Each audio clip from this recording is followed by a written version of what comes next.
Thomas Alva Edison आपल्या आयुष्यामध्ये प्रकाश आणणारा दिवा। आपण घरामध्ये सिनेमा बघतो, आपण घरामध्ये गाणी ऐकतो, आपण घरामध्ये रेडिओ ऐकतो आणि आपण फोनवर बोलतो, ते फक्त एडिसनने लावलेल्या शोधामुळे। थॉमस अल्वा एडिसनचा जन्म 11 फेब्रुवारी 1847 रोजी झाला आणि महत्त्वाचं म्हणजे थॉमसला फक्त 3 महिन्याचं शिक्षण घेण्यात आलं आणि अत्यंत दुर्दैव म्हणजे थॉमसच्या कुटुंबाच्या उदरनिर्वाहासाठी थॉमसला फळे देखील विकायला लागले आणि महत्त्वाचं म्हणजे त्याला पेपर देखील टाकावे लागले। अशी खतरनाक आणि चिकाटीची सुरुवात होती थॉमसच्या आयुष्याची। थॉमस अल्वा एडिसनच्या संशोधनाची सुरुवात एकदम रोमांचदायक होती। थॉमस अल्वा एडिसनने 1869 मध्ये पहिल्यांदा त्याने निर्माण केलेल्या इलेक्ट्रिक वोटिंग काउंटर या शोधाचा त्याने पेटंट विकत घेतला।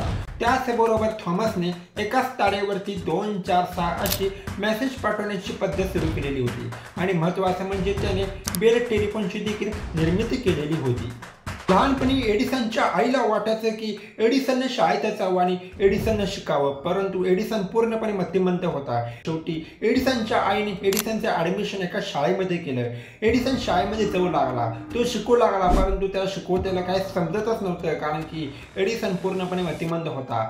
सर्व शिक्षकांनी त्याला शिकवण्याचा प्रयत्न केला, परंतु देखील त्याला काही समजण्याचं झालं। सर्व शिक्षकांनी एडिसन समोर हात जोडले। शेवटी एकदा एडिसन शाळेतनं घरी जात असताना एका शिक्षकाने एडिसनच्या हातावर एक चिठ्ठी दिली आणि बोलले की ही चिठ्ठी एडिसन तू तुझ्या आईला जाऊन दे।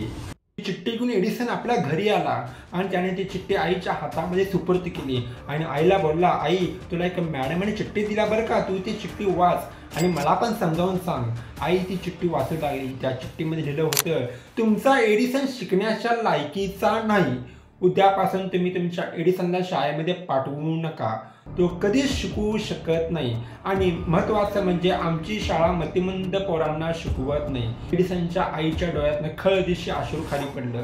आपल्या बारक्या एडिसनला ते अश्रू दिसावं नको म्हणून त्या माऊलीनं पटकन ते अश्रू पुसलं, परंतु बारका एडिसन आपल्या आईला काय म्हणतोय, आई काय लिहिले का त्या मॅडमने चिठ्ठीमध्ये? तेव्हा एडिसनची आई खोटंच तिला सांगू लागली, एडिसन मॅडमाने असं लिहिले की तुमचा एडिसन खूपच हुशार आहे, बाकीच्या मुलांना एडिसनपर्यंत येऊपर्यंत खूपच वेळ लागत आहे, आम्ही आमच्या बाकीच्या मुलांना शिकवतो, तोपर्यंत तुम्ही तुमच्या एडिसनला घरीच शिकवा आणि इथून पुढे तिची आई एडिसनला घरीच शिकवू लागली।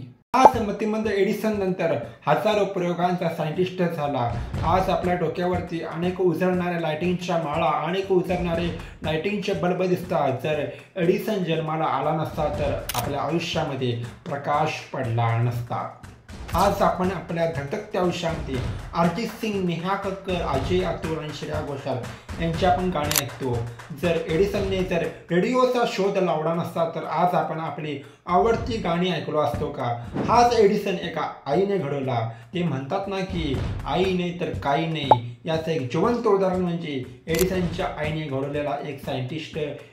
1862 सालची गोष्ट, एक लहान मुलगा एका रेल्वे स्टेशनवरती खेळत होता।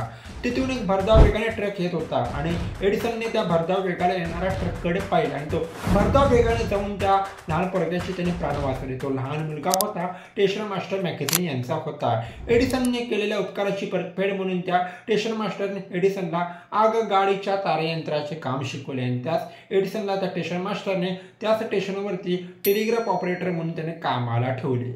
एडिसन दिवसभर नाना प्रकारचे प्रयोग करत असे, त्यामुळे एडिसन थकून जात असे, त्यामुळे याच एडिसनला रात्री झोप लागत असे। त्यामुळे एडिसनने कंटाळून शेवटी त्याच तारायंत्राला एक घड्याळ बसवले आणि ते घड्याळ प्रत्येकी 1-1 तासाला संदेश पाठवत असे। 21 ऑक्टोबर 1879 रोजी एडिसनने जगाला एक व्हॅक्यूम बल्ब सादर केला की जो बल्ब 40 तासापेक्षा जास्त काळ जळत होता। त्यानंतर एडिसनने पुढील 10 वर्षांमध्ये वीज निर्मितीसाठी म्हणजेच की उष्णता, वीज आणि प्रकाश या 3 वायरीची संकल्पना त्याने अंमलात आणलेली होती। नंतर ही संकल्पना म्हणजेच की उष्णता, वीज आणि प्रकाश नंतर खूपच उपयुक्त ठरलेली होती वीज निर्मितीसाठी।